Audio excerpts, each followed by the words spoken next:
Morning, everybody. Thanks for joining me as we take a look at your work week forecast for March 6th through the 10th. And I first want to start off by saying, yep, definitely got it wrong last weekend.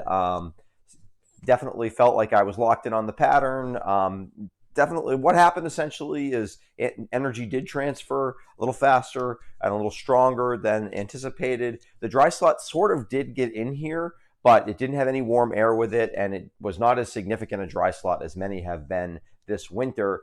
So precipitation kept going as lighter snow even when that happened, and then certainly picked up on the backside a little bit as well. And the initial thump was also pretty significant. So all that added up to me busting a little bit low. And so, hopefully I was relatively clear that I was at least hopefully you're aware that I was predicting less snow than everybody else around us. The weather is tricky. The atmosphere is tricky. You're trying to figure it out, use all the best modeling and use your experience and things like that. And sometimes you're a little out on a limb, and sometimes you're right about that, and sometimes you're wrong. And in this case, I was wrong, and that's what happens sometimes. So just wanted to be upfront. Yep, I know sometimes I do get the weather wrong. You try to learn from that and move on. That's the best you can do in the weather game. And so that's what we're doing today, because one thing that happens with weather is whether you get it right or wrong, it keeps going. So we're going to talk about what's coming up this week. Forecast is a lot less tricky to deal with this week for now, although we are still in an active pattern. We just sort of have a break during the work week this week. So what's going on across the country? It looks like we'd have this clipper system that would be sort of headed right in our direction. And there was some time last week when it looked like this might happen and we might get some accumulating snow out of this. That is not happening. I'm very confident of that. I don't think you have to worry about this at all. Basically, what's going to happen is it's going to get kind of sheared out, pushed to the south, because we have a blocking low pressure system in the atmosphere. This is actually the storm that we had this weekend, which is cut off from the flow, and it's keeping this system, even though it's continuing to move now, it will eventually stop this system from being able to move across the northeast. What's left of it will kind of sink out to our south. We might get a couple of clouds from it, but for the most part, it's going to hold it at bay.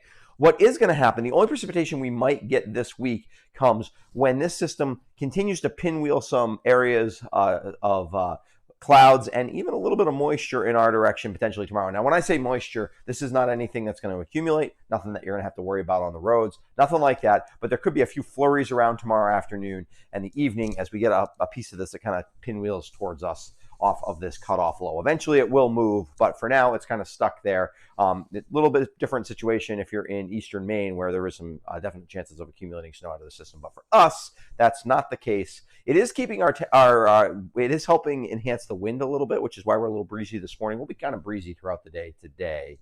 But even that will kind of die as the system continues to lose steam. It doesn't have any forcing to help it continue to increase in strength. And oftentimes what happens with that when those systems do that is they expand and they sometimes throw moisture well away from the low pressure system. That's why we're going to have a chance to get a little piece of moisture that moves through tomorrow. But again, very weak, just a few flurries. Most of us probably won't see anything. If it was a normal week, I probably wouldn't even mention it. But because it's kind of a slow weather week, it gets mentioned. Whoops, before we get to temperatures. Here's your radar. Here again, you can see we got a decent amount of moisture associated with this clipper, which is why when the models did not think the system was going to kind of stall out like this a few days ago, it did kind of look like this might push through with some accumulating snow, because there's definitely enough moisture associated with it for that to happen. But again, this system off to our east is actually driving our weather at the moment. What's going to happen after that, though? We do still have, like I said, we still have an active pattern and a pattern that could be snowy. And the reason for that really is that we do finally have cold air kind of locked in over central and northern Canada. Temperatures well below zero across northern and western Canada, and even a little bit of cooler air. We don't have any real warmth in Canada, a little bit of marine air with this system that's swirling here over Nova Scotia. But even in eastern Canada, not that cold by any stretch of the imagination, but chilly air still, certainly near average kind of air for northern Quebec and things like that. So what's going to happen here is this is going to continue to provide the potential for significant temperature gradients, which is of course the main ingredient, especially in March, for snow, or not even necessarily snow, but just strong storms. Because again, we obviously are starting to build some springtime warmth, although across the southeast we've had quite a bit of warmth all winter.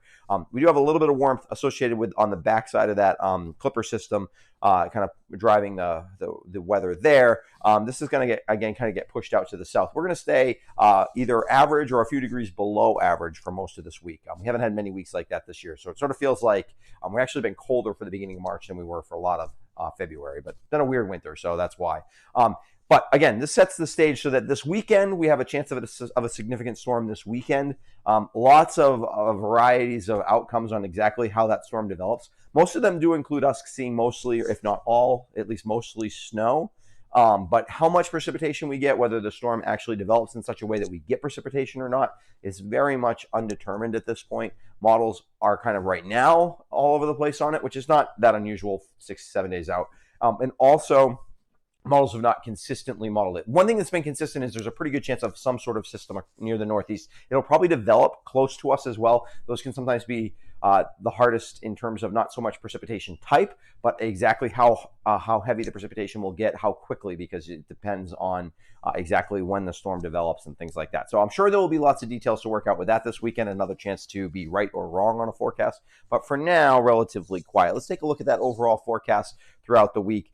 Today, mid-30s, breezy. It'll feel a little bit chillier than that. Really good ski day today, actually. Really good skiing all week this week. Best skiing we've had all winter. Tuesday, that's where you get those couple of flurries. Again, really nothing to worry about. It's a little chilly tomorrow. That's definitely below average, a few degrees below average, with temperatures only in the upper 20s. Even with some sun in the morning, especially. Wednesday, Thursday, really nice days. Temperatures in the low 30s. Overnight lows, teens on Wednesday, mid-20s on Thursday. Friday, we warm up a little bit into the mid-30s. Increasing clouds as that system approaches us. I think precipitation will hold off until at least overnight Friday into Saturday, maybe till Saturday. Again, lots of details to work out with that. Temperatures overnight in the mid-20s. As we take a quick look at those highlights, a much less busy weather week this week. The only precipitation chance comes Tuesday afternoon and evening as a few flurries. Breezy conditions today. Temperatures near or just below normal for this time of year. And then finally, next chance for significant precipitation comes next weekend. All right.